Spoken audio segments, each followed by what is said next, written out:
लग्नानंतर होईलच प्रेम मालिकेच्या आजच्या भागामध्ये आपण पाहत आहोत की आता इथे नंदिनी हे सगळा कार्यक्रम आटोपल्यावर खोलीत आलेली असते. चेंज करून रडत असते. तिला त्या सर्व गोष्टी आठवू लागलेल्या असतात. कशा पद्धतीने तो खेळ खेळत असताना इथे आता सतत ती म्हणत असते की काय करायचं काय नाही मला समजत नाही आहे.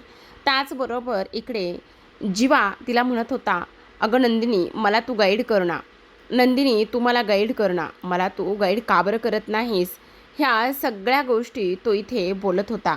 आणि हे सगळं काही बोलल्यानंतर आपण पाहतो की तेवढ्यातच तिथे जीवा आलेला असतो. आणि जीवा आल्याबरोबर इथे नंदिनी त्याला घट्ट मिठी मारते. कारण खाली जीवाने बऱ्याच वेळा इथे सावरून घेतलेलं असतं. आणि बऱ्याच वेळा सावरून घेतल्यानंतर आता इथे आपण पाहतो की कशा पद्धतीने इथे नंदिनी रडत असते. आणि नंदिनी म्हणत असते, जीवा खरंच खरंच थँक्यू सो मच. आज तुमच्यामुळे ह्या सगळ्या गोष्टी झालेल्या आहेत. आज जर तुम्ही नसतात तर मला कोणी आणि कशा पद्धतीने सावरून घेतलं असतं तेच मला काही कळत नाही. मला तर काय करावं आणि काय नाही ते समजतसुद्धा नव्हतं. असं आता इथे ती बोलत असते. आता हे सर्व काही बोलल्यानंतर उलट जीवा म्हणत असतो, नंदिनी तू वेडी आहेस का? अगं नाही जीवा, नाही खरंच तुम्ही मला सावरून घेतले. कारण तुम्हाला सांगू का, मी आपलं बाळ आलं असतं ना तर त्या बाळाला नेहमी सांगितलं असतं की बाळा तुझे बाबा फार ग्रेट आहेत. तेव्हा जीवा म्हणत असतो, मी सुद्धा बाळाला सेम त्याच गोष्टी सांगितल्या असत्या की तुझी आईसुद्धा तेवढीच ग्रेट आहे. पण आता नंदिनी म्हणत असते, नाही आई, मी आई नाही होऊ शकत आहे. इकडे आता दुसऱ्या बाजूला आपण पाहतो तेवढ्यातच मानिनी आणि मिथून हे दोघेही जण आलेले असतात. दोघेही जण आल्यानंतर नंदिनी म्हणत असते, आई तुम्ही? हो अगं मीच. कारण तुझ्या एक गोष्ट लक्षात येते का नंदिनी? अगं हे बघ, मी तरीच म्हणत होते, मी ना बरोबर गिफ्ट मोजून आणले होते. मग काय झालं? अगं ह्या मिथून भाऊजींचा वेंदळेपणा तुला सांगते. काय केलं त्यांनी? अगं त्यांच्या गाडीच्या डिक्कीतच एक गिफ्ट होतं. मग ते तसंच राहिलं काढायचं. मी तरीच किती वेळा तरी म्हणत होते की गिफ्ट आणलं आहे, गिफ्ट आणलं आहे. पण ह्या मिथून काकांचा वेंदळेपणाच नडतो बघ. असं कसं होईल बरं? नंदिनी आई होणार आहे आणि तिला गिफ्ट नसणार नाही असं कधी होणारच नाही आहे. बघ नंदिनी, इथे तुलासुद्धा गिफ्ट आहे, हे घे. आई पण ह्याची काय गरज होती? अगं वेडी आहेस का? आई होणाऱ्या सगळ्यांना गिफ्ट दिले आहेत. मग तुला का बरं गिफ्ट नको आहे? तुलासुद्धा हे गिफ्ट मिळालंच पाहिजे. असं म्हणून आता नंदिनीलासुद्धा इथे मानिनीने गिफ्ट देऊन ती निघून गेलेली असते. आता नकळत होईना पुन्हा या दोघांकडे ते गिफ्ट आलेलं असतं. आणि त्याच गोष्टीचा आता इथे ती लोक विचार करत असतात. सोबतच आपण पाहतो आता इकडे दुसऱ्या दिवशी सकाळची वेळ असते.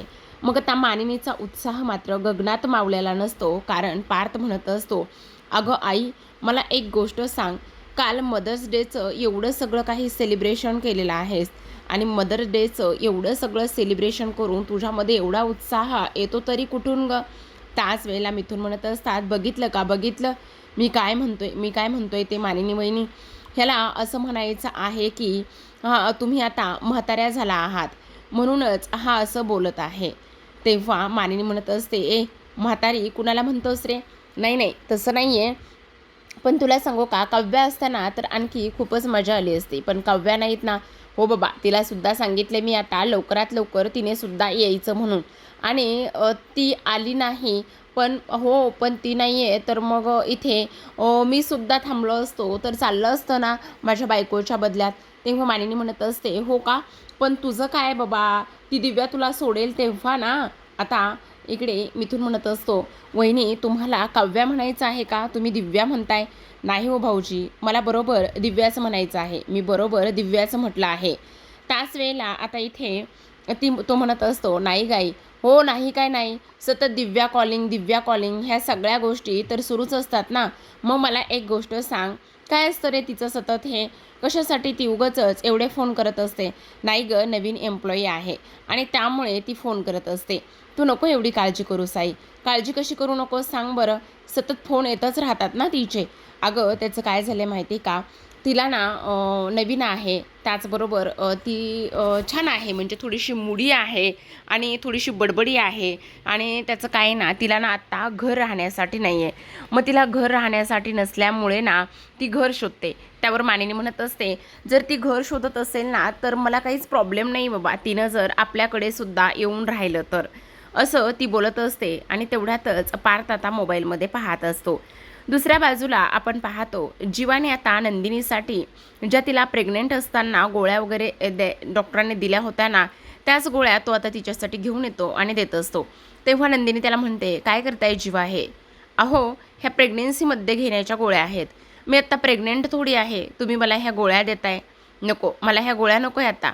तेव्हा जीवा म्हणत असतो, हेच तर चुकतंय.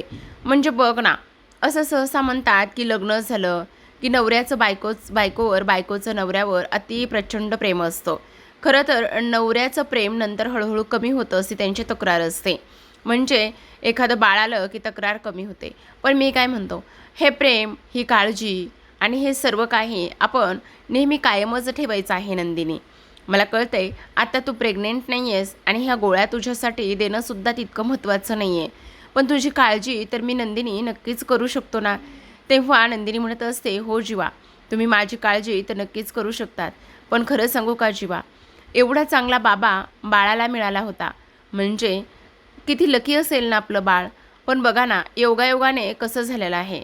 तेव्हा जीवा म्हणत असतो, हे बघ नंदिनी, काळजी करू नकोस. पण जेव्हा मला अशी एक गोष्ट का वाटते, म्हणजे बघा ना, आपण त्या गेममध्ये 2 वेळा जिंकलोत. त्याचबरोबर 2 वेळा जिंकूनसुद्धा तुमच्या एक गोष्ट लक्षात आली आहे का? आता शेवटी मला गिफ्ट मिळालं नव्हतं, राहिलं नव्हतं. पण तरीसुद्धा इथे नकळत का होईना पण पुन्हा एकदा ते गिफ्ट माझ्याकडेच आलं आहे. म्हणजे हा कसला संकेत तर नाही आहे ना? तुम्हाला मला असं का वाटतंय की पुन्हा आपल्यासाठी काहीतरी होप्स असतील म्हणून. तेव्हा जीवा म्हणत असतो, नंदिनी काळजी करू नकोस.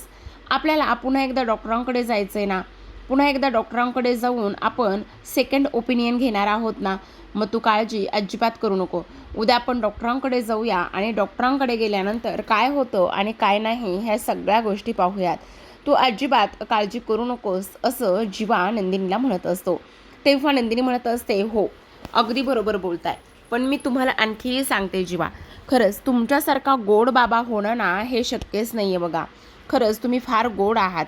तुमचं ना करावं तेवढं कौतुक आणि त्या सगळ्या गोष्टी खूपच छान आहेत बघा जीवा, असं नंदिनी बोलून दाखवत असते.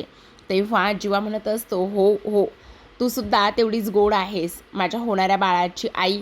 आपण नक्की पुन्हा एकदा आई बाबा हो.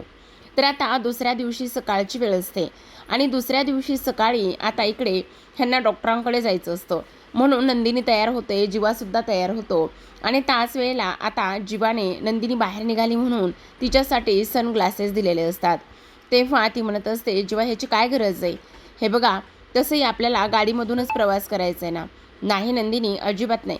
गाडीमधून प्रवास करायचा असला तरीसुद्धा तुझ्यासाठी हे मी सनग्लासेस आणलेले आहेत आणि तेच तू घालूनसुद्धा जाणार आहेस, असं सुद्धा आता इथे तो तिला बोलत असतो. आणि चला पटकन. त्याच वेळेला मानिनी तिथे येते आणि मानिनी आल्याबरोबर नंदिनीसाठी इथे नेहमीप्रमाणेच तो ती अंगारा घेऊन आलेली असते. आता नंदिनी म्हणत असते, काय रे, कुठे निघाला आहात? तेव्हा आता जीवा म्हणत असतो, असं म्हणतात की बाहेर जाणाऱ्याला विचारू नये की आपण कुठे चाललात म्हणून. तेव्हा मानिनी म्हणत असते, मला विचारायची काही गरज नाही आहे, कारण मला माहिती ना तुम्ही दोघेजणं कुठे चाललात म्हणून. आणि मी का आणि कशामुळे उगाचच तुम्हा दोघांनासुद्धा विचारू, काही गरज नाही आहे विचारायची, असं सुद्धा आता इथे ते बोलत असतात. त्याच वेळेला जीवा म्हणत असतो, म्हणजे मला नाही समजलं. म्हणजे मला नाही समजलं काय? मला माहिती ना तुम्ही दोघेही जण आज सोनोग्राफीसाठी चाललेला आहेत आणि सोनोग्राफीसाठी चाललात ही गोष्ट मला चांगली माहिती आहे. त्याच वेळेला नंदिनी म्हणत असते, हो आई, आज आम्ही सोनोग्राफीसाठीच चाललेलो आहोत. नंदिनी, तुझी आता ही 2ऱ्या महिन्यातली सोनोग्राफी आहे. तेव्हा जीवा म्हणत असतो, हो, आता आम्ही बाहेर चाललोत, आता घरामध्ये तर एवढे चांगले कपडे घालून बसणार नाही ना. तेव्हा आता मानिनी म्हणत असते, काय रे मेल्या, आईची थट्टा मस्करी करतोयस का? तेव्हा मानिनी म्हणत असते, ऐक ना नंदिनी, मलासुद्धा आता ना तुझ्याबरोबर यायचं आहे. तेव्हा आता हे दोघेही जण म्हणत असतात, नाही नाही, कशासाठी उगाचच का? तेव्हा आता मानिनी म्हणत असते, त्याचं काय आहे ना, मलासुद्धा इथे ही सोनोग्राफी वगैरे पाहायची आहे आणि त्याचबरोबर मलासुद्धा बघायचं आहे बाळाला आणि म्हणूनच मला तुमच्याबरोबर यायचं आहे. येऊ देत ना मला तुमच्याबरोबर. त्याचबरोबर इकडे आता नंदिनी म्हणत असते, नाही आई बाहेर खूप ऊन आहे, तुम्ही उगाचच नका येऊ आमच्याबरोबर. तेव्हा मानिनी म्हणत असते, ए गप्प बसा रे, मला येऊ देत, कारण मी इथे का तसंही आजीनं इकडे बाळाला बघणं चांगलंच असतंय ना, तुम्ही पटकन आवरा. तेव्हा जीवा म्हणत असतो, अगं आई असं काय करतेस, तू तिथे आल्यानंतर उगाचच बोर होईल आणि थकशील आणि हे बघ तिथे खूप जास्त ट्रॅफिक वगैरे ह्या बऱ्याच गोष्टी असतात, मग कशाला उगाचच तू येतेस वगैरे ह्या सगळं काही तो बोलत असतो. तेव्हा आता इकडे ती म्हणत असते, नाही काही जरी झालं तरी मला यायचं आहे आणि जरी मला गाडीमध्ये बसावं लागलं तर माझा मुलगा इथे AC चालू करेलच ना, असं सुद्धा आता इथे ते बोलत असतात. आणि त्याचबरोबर ही गोष्ट बोलल्यानंतर आता जीवा म्हणत असतो, आपल्याला जायचं आहे खरं, पण आपण इकडे डॉक्टरची अपॉइंटमेंट घेतलीच नाही आहे सोनोग्राफीसाठी. मग पटकन ते दोघेजण आता ठरवतात आणि त्यानंतर डॉक्टरला फोन करतात. आता डॉक्टरला फोन केल्यानंतर इथे जीवा म्हणत असतो, खरं तर आम्हाला सोनोग्राफीसाठी यायचं आहे. मग डॉक्टर म्हणत असतात, कितव्या महिन्याची सोनोग्राफी आहे.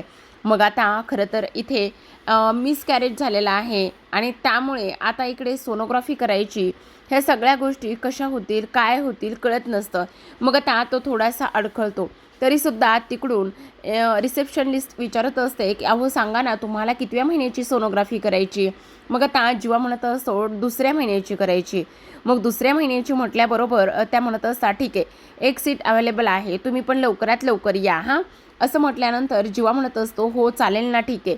आता इकडे दुसऱ्या बाजूला नंदिनी म्हणत असते, देवा नारायणा सगळं काही व्यवस्थित होऊ दे बरं का. आता तर इथे आईसुद्धा माझ्याबरोबर येणार आहे आणि त्याचबरोबर इकडे काही जरी झालं तरीसुद्धा आता आईंच्या समोर हे सगळं कसं लपून ठेवायचं, काय करायचं मला काहीच कळत नाही. त्याच वेळेला आता इकडे आपण पाहतो आईला काही करून थांबवलं गेलं पाहिजे, आईनं आपल्याबरोबर नाही आलं पाहिजे, असं सुद्धा इकडे आता तो बोलत असतो. आता मानिनी म्हणत असते, अरे काय करताय तुम्ही दोघेजण इथं, चला पटकन, मी केव्हाची तुमची खाली वाट पाहते, चला बरं लवकर. असं म्हणून शेवटी आता ते हॉस्पिटलमध्ये जायला निघतात. दुसऱ्या बाजूला आपण पाहतो पार्थ ऑफिसमध्ये मन लावून काम करत असतो. तेवढ्यातच आता तिथे ही दिव्या येते. आता दिव्या आल्याबरोबर इकडे तिने 2 डब्बे जे आहेत ते पार्थ समोर ठेवलेले असतात आणि 2 डब्बे पार्थ समोर ठेवल्यानंतर लगेच आता पार्थ म्हणत असतो, हे सर्व काय आहे, हे डब्बे कशाचे आहेत. आणि दिव्या, मी तुम्हाला किती वेळा सांगितलंय की मला हे असलं काही चालणार नाही आहे म्हणून. मी तुम्हाला एकदा नाही तर 1000दा सांगितलं आहे मला बाहेरचं जेवण खायचं नाही आहे म्हणून. तुम्हाला जे काही खायचं असेल ना ते तुमचं तुम्ही खात जा, पण प्लीज मला बाहेरचं जेवण नाही चालत आहे आणि माझ्या घरी व्यवस्थित जेवण बघतं.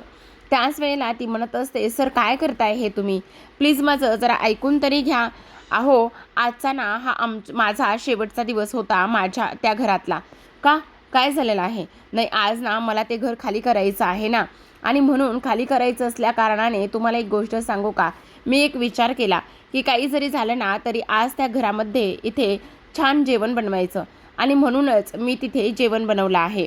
तेव्हा लगेच पार्थ म्हणत असतो, अच्छा असं आहे का, पण मग अहो सर तुम्हाला काय सांगू, तुम्ही सांगितलं ना तेव्हापासून मी बाहेरचं खाणं सोडूनच दिलं. मी बाहेरचं अजिबातच खात नाही तुम्हाला सांगते. आज मस्त मी इकडे वांग्याचं भरीत आणि त्याचबरोबर ज्वारीची भाकरी बनवली आहे आणि माझ्याकडे खरं तर ज्वारीचं पीठ वगैरे काहीच नव्हतं. मग मी बाहेर शेजारच्या काकूंकडे गेली आणि शेजारच्या काकूंकडे जाऊन मी त्यांच्याकडून थोडंसं पीठ घेऊन आली आणि थोडंसं पीठ घेऊन आल्यानंतर मग मी इथे भाकरी माझ्या स्वतःच्या हाताने बनवली आहे. आणि सर तुम्हाला सांगू का, आज ना मला माझा मूड खूप गेला आहे. का बरं, कारण तुम्हाला एक गोष्ट सांगते की इथे ना आता काही जरी झालं ना तरीसुद्धा मी आता त्या घरातला माझा शेवटचा दिवस आहे, मग आता काय करणार कळत नाही. त्याच वेळेला आता इकडे पार्थ म्हणत असतो, माझं घर माहिती आहे तुम्हाला. आता फक्त पार्थ हे एकच वाक्य बोललेलं असतो की माझं घर तुम्हाला माहीत आहे का. त्या एका वाक्यावरच दिव्या एवढं बडबड करत असते की काही विचारू नका. दिव्या म्हणत असते, वाव सर कसलं भारी ना तुमचं घर, बापरे, खरंच सर थँक्यू, हां थँक्यू, अगदी मनापासून थँक्यू बरं का सर, म्हणजे तुम्ही किती मोठ्या मनाचे आहात ना सर. हे बघा मी तुम्हाला ना अजिबात त्रास देणार नाही, त्याचबरोबर माझा रॉबिनसुद्धा तुम्हाला त्रास देणार नाही आणि त्याचबरोबर मी ना इकडे पडलेली सगळी काही कामं करेल. माझं असं काही नाही तुमच्या रूमच्या बाजूलाच माझी रूम असावी किंवा तुमच्या रूमच्या समोरच तुम्ही मला रूम द्यावी, असंही माझं काहीच नाही आहे. मला फक्त राहायला मिळालं ना तेवढंच मला पुष्कळ झालं बरं का सर. त्याच वेळेला आता इकडे पार्थ म्हणत असतो, 1 मिनिट दिव्या, काय चाललंय तुमचं? तुम्ही जरा माझं ऐकून घेणार आहात का? तेव्हा ती म्हणत असते, काय झालं सर, प्लीज बोला ना. तर इकडे दुसऱ्या बाजूला आपण पाहतो मानिनी, नंदिनी आणि जीवा हे तिघेही जण आता सिटी हॉस्पिटलमध्ये जाऊन पोहोचलेले असतात. आता तिघेही जण सिटी हॉस्पिटलमध्ये जाऊन पोहोचल्यानंतर इथे मानिनी म्हणत असते, तुला सांगू का नंदिनी, खरं तर ना मी युगनंतर आज या वेळेला इथे सोनोग्राफी सेंटरमध्ये आलेले आहे. खरं सांगू का, आत्ता कसा जीवा प्रत्येक वेळी तुझ्याबरोबर तुझ्या छोट्या मोठ्या गोष्टीमध्ये लक्ष घालतो ना, तसंच नेहमी विक्रमसुद्धा माझ्यासाठी ते सगळं काही करायचे. छोट्या मोठ्या गोष्टीच्या वेळी त्याचबरोबर इकडे माझ्यासोबत इथे प्रत्येक वेळी सोनोग्राफीलासुद्धा यायचे आणि त्यामुळे डॉक्टरांची फार ओळख झाली होती. डॉक्टर तर असं म्हणाले की तुम्हाला एक गोष्ट सांगू का, तुम्ही जर चौथ्यांदा चान्स घेणार असाल ना तर तसं अगोदरच सांगून ठेवा, म्हणजे आम्ही ना डिस्काउंट देऊ, असं मानिनी म्हणत असते आणि त्याच वेळेला सर्वजण हसायला लागत असतात. आता दुसऱ्या बाजूला आपण पाहतो मानिनी नंदिनी म्हणत असते, ऐका ना, मी वॉशरूमला जाऊन येते. तेव्हा मानिनी म्हणते, अगं वेडी आहेस का, एवढं सगळं काही पाणी प्यायलेली आहेस आणि पाणी पिऊन आता तुला वॉशरूमला का जायचंय, वेडाबाई कुठली. हे बघ अगं, उलट सोनोग्राफी करायची आहे ना, त्यामुळे वॉशरूमला जाऊन नाही चालणार आहे बाळा. मग आता ती तशीच आहे त्याच ठिकाणी थांबते. मग आता नंदिनीला काही जरी झालं तरीसुद्धा ही सोनोग्राफी थांबवायची असते किंवा मानिनी समोर होऊ द्यायची नसते आणि जर मानिनी समोर झाली तर काहीतरी इकडे विपरीत होईल. मानिनीला सगळ्या गोष्टी समजतील, त्यामुळे तिला थोडीशी भीतीसुद्धा वाटत असते. आता इकडे दुसऱ्या बाजूला मानिनी रिसेप्शन लिस्टकडे पाहते आणि त्याच वेळेला तिथून आवाज येतो नंदिनी देशमुखमुळे. आता मानिनी म्हणत असते, चला बरं झालं आपला नंबर आलेला आहे, चला चला पटकन चला, असं म्हणून आता लगेचच ते सगळेजण आतमध्ये जात असतात. आता जीवाला नंदिनी म्हणत असते, जीवा काय सांगू तुम्हाला, मला ना फार टेन्शन आलंय, मला कळत नाही नेमकं काय करावं म्हणून. तेव्हा जीवा म्हणत असतो, नंदिनी तू काळजी करू नकोस, मी आहे ना, मी सगळं काही व्यवस्थित करेल. पण आता नंदिनी म्हणत असते, जीवा काय करणार आहात तुम्ही व्यवस्थित, मला तर फार टेन्शन आलं आहे, काय होतं आहे आणि काय नाही ते. ऐका ना जीवा, आता मी एक काम करते, मी ना मला चक्कर आली आहे असं नाटक करते आणि चक्कर आली आहे असं नाटक केल्याबरोबर तुम्हाला एक गोष्ट सांगू का, मग इथून आपल्याला ही सोनोग्राफी थांबवता येईल, असं नंदिनीचं म्हणणं असतं.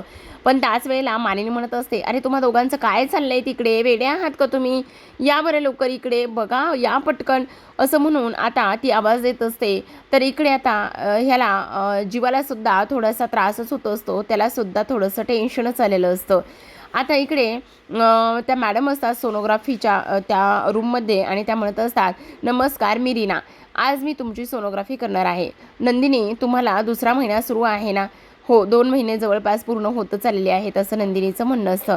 बरं ठीक आहे, तुम्ही झोपा इथे. मग आता नंदिनी तिथे बेडवरती झोपते.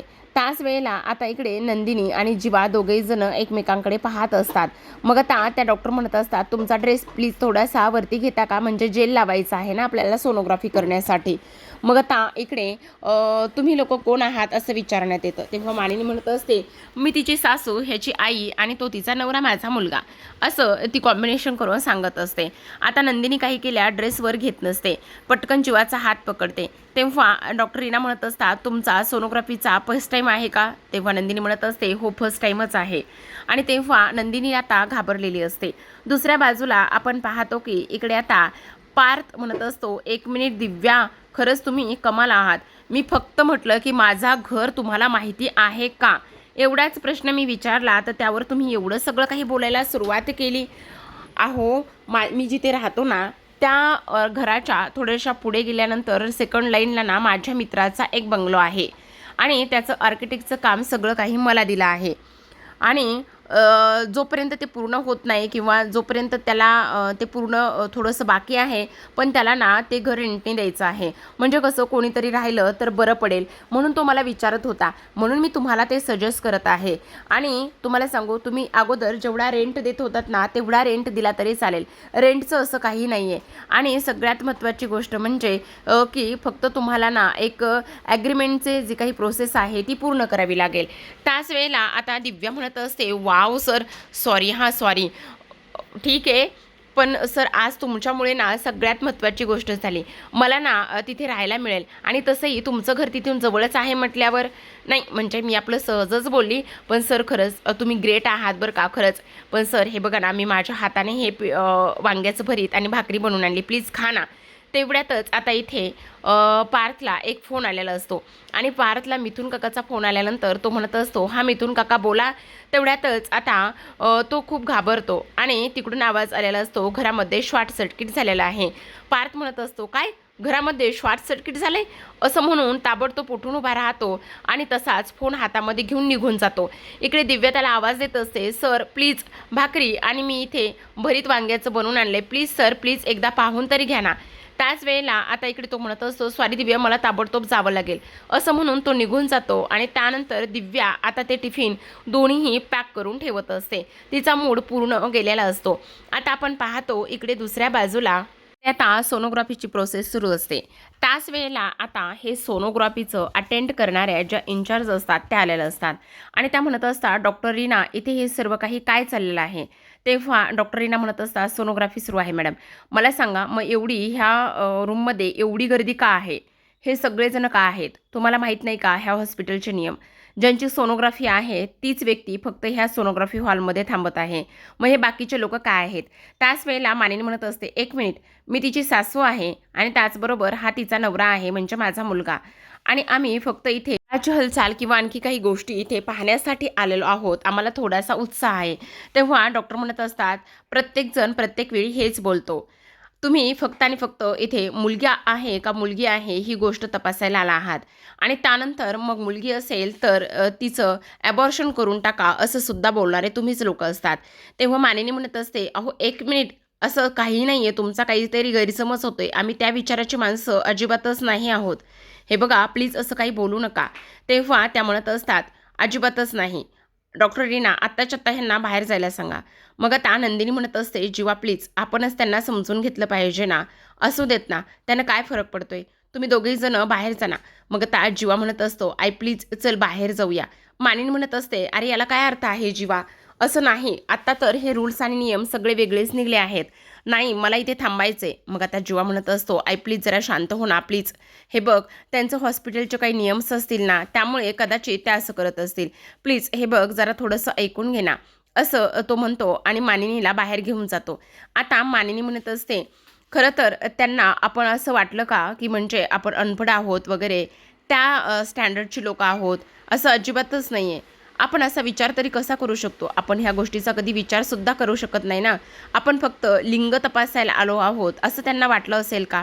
तेव्हा जीवा म्हणत असतो, अगाई जरा शांत हो प्लीज. हे बघ आता पूर्वीसारखं राहिलं नाही आहे. खरं तर बऱ्याच गोष्टी इथे बदलल्या आहेत.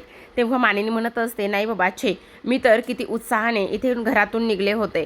म्हणजे मला असं वाटत होतं की आता मी सोनोग्राफीला जाईल, इथे नंदिनीची सोनोग्राफी पाहील आणि त्यानंतर मी ते सगळं काही घरी मिथुनला सुद्धा सांगणार होते. आणि मिथुनला तर मी सगळं काही सांगून आले होते की मी आता नंदिनीबरोबर हॉस्पिटलमध्ये जाणार आहे. मी आता त्यांना काय सांगणार आहे असं मानिनी म्हणत असते. तर इकडे दुसऱ्या बाजूला जीवा म्हणत असतो, आता नंदिनीच बाहेर आल्यावर काय सांगेल आणि डॉक्टर काय बोलतील ह्या सगळ्या गोष्टींचं टेन्शन मुळात मला आलेलं आहे असा जीवा विचार करू लागतो. तर आता प्रेक्षकांनो आजच्या भागामध्ये एवढंच. उद्याचा भाग तर फार इंटरेस्टिंग असणार आहे बरं का, कारण उद्याच्या भागामध्ये आपली धडाकेबाज आता इकडे कव्या आलेली असते. आता कव्याचा प्लॅन तुम्हाला समजलाच असेल. जेव्हा पार्थ हा हॉस्पिटलमध्ये असतो आणि पार्थ हॉस्पिटलमध्ये असल्यानंतर जेव्हा त्याला मिथुनचा फोन येतो की घरी शॉर्ट सर्किट झालेला आहे, तो असतो काव्याचा प्लॅन.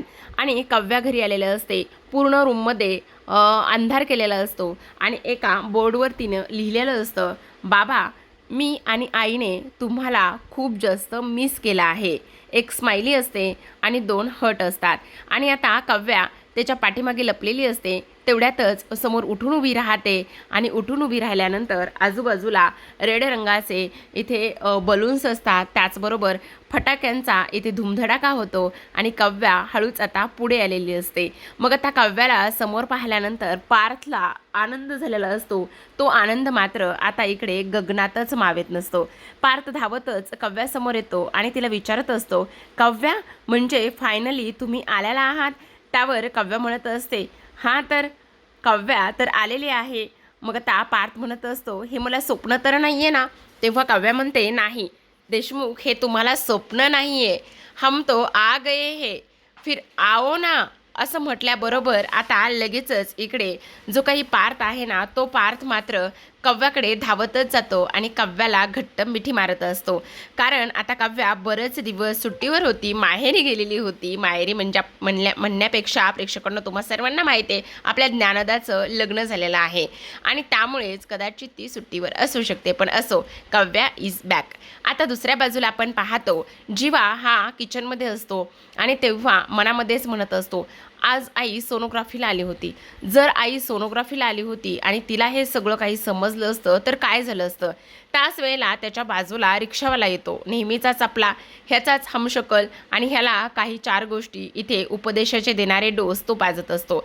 आता इकडे तो म्हणत असतो, हां मग काय झालं असतं, आता इकडे तुझ्या आईला समजलं असतं आणि समजल्यानंतर इकडे सर्व सत्य समोर आलं असतं, मग काय झालं असतं. पण असं किती दिवस लपून ठेवून चालणार आहे, असं सुद्धा इथे आकडा ती बोलत असतो. त्याच वेळेला आपण दुसऱ्या बाजूला पाहतो, जीवा हे सगळं काही स्वतःशी बोलल्यानंतर तेवढ्यातच आता काव्या तिथे येते आणि जीवा म्हणत असतो, पण काही झालं ना तरी हे आईला सांगायला पाहिजे, आईपासून ह्या गोष्टी लपून ठेवल्या नाही पाहिजे, असं सुद्धा तो इथे बोलत असतो. त्याचसोबत आपण पाहतो, काव्या पाठीमागून आल्यानंतर ती म्हणत असते, 1 मिनिट जीवा, मला सगळं काही समजलंय. तिकडे त्या VIP रोडला काय झालं आहे त्या सगळ्या गोष्टी मला समजल्या आहेत. असं म्हटल्यानंतर जीवा आता काव्याकडे पाहतच राहतो. त्याला आता प्रश्न पडतो की इथे नंदिनीचं मिसकॅरेज झालं आहे हे सत्य काव्याला समजलं की काय. काव्यामुळे तर आम्ही एवढे दिवस हे लपवून ठेवलंय, मग आता काय करायचं. तर पाहत राहा लग्नानंतर होईलच प्रेम.